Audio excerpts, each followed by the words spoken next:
This segment brought to you by SureCrop, liquid crop nutrition delivered right to your farm. I'm Anita Dille, and I had the opportunity to share information on how cover crops can be incorporated into an integrated weed management plan. And the three main takeaways that I shared with the group is knowing what weed species is the driver for your weed management decisions, and then knowing when those weeds emerge in the field so that you can make good decisions about what cover crop species you should select to plant and when, whether it's a fall or a spring seeded, and then really thinking of your crop rotation sequence and how to fit that into that sequence. A lot of times there's a big concern of should I plant a cover crop or not, because it either can conserve water or potentially use up a lot of water. So growers are worried in our very diverse Kansas environment if they will have enough moisture for their cash crop and should they plant a cover crop or not. And so then we are interested in exploring how much water does it use and when should I terminate it in order to make sure that there's enough water for the subsequent cash crop. I've been able to talk about cover crops for a few years now and the general idea of using them for weed suppression, but now farmers are really getting to the point of fine-tuning their system, and so those are research questions that I'm then exploring. So we've got a lot of one-year examples of research work that we've done, looking at, for example, termination timing. When do we terminate our cover crops prior to our cash crop, and what's the optimal way of doing that to suppress our weeds in that situation? And so 1 year study tells us one thing, and then we always need another year to make sure that it's consistent. A lot of times it is a challenge for me to speak because I go across the state of Kansas or around the area to talk about cover crops, and I need to be aware of their moisture environment, their crop rotation sequence, and where they might fit a cover crop in there. And so it's challenging for me to go to each place to highlight relevant research for them, but also then for the grower in that area to really step back and think of their own system.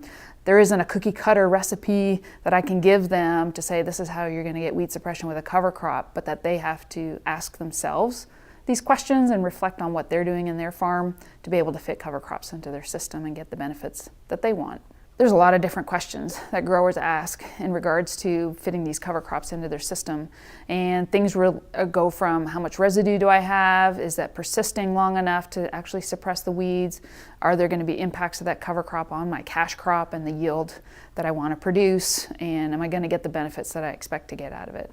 So a lot of big picture questions, as well as some of the fine-tuning questions, such as what seeding rate should I use? Do I need to add fertilizer to that cover crop to produce the biomass I need for weed suppression?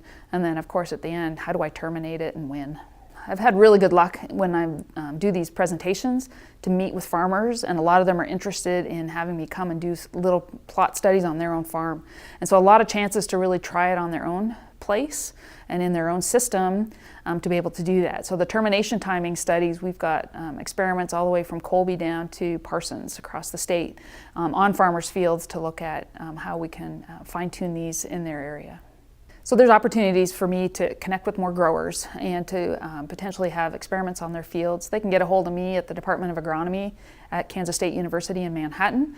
On our website, you can find me at dieleman@ksu.edu is my email. But just the chance to hear their questions, and if there's a way that either they can do their own study or that I can have folks come out and set up small areas to try some of these things on their place.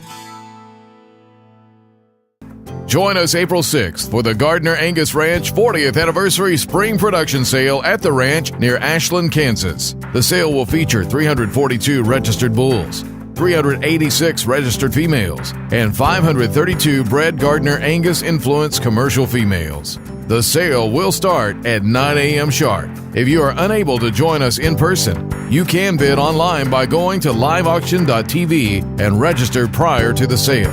At Gardner Angus Ranch, you aren't just buying a breed, you are buying a brand backed by 4 generations of disciplined seed stock production. We hope to see you April 6th at the ranch.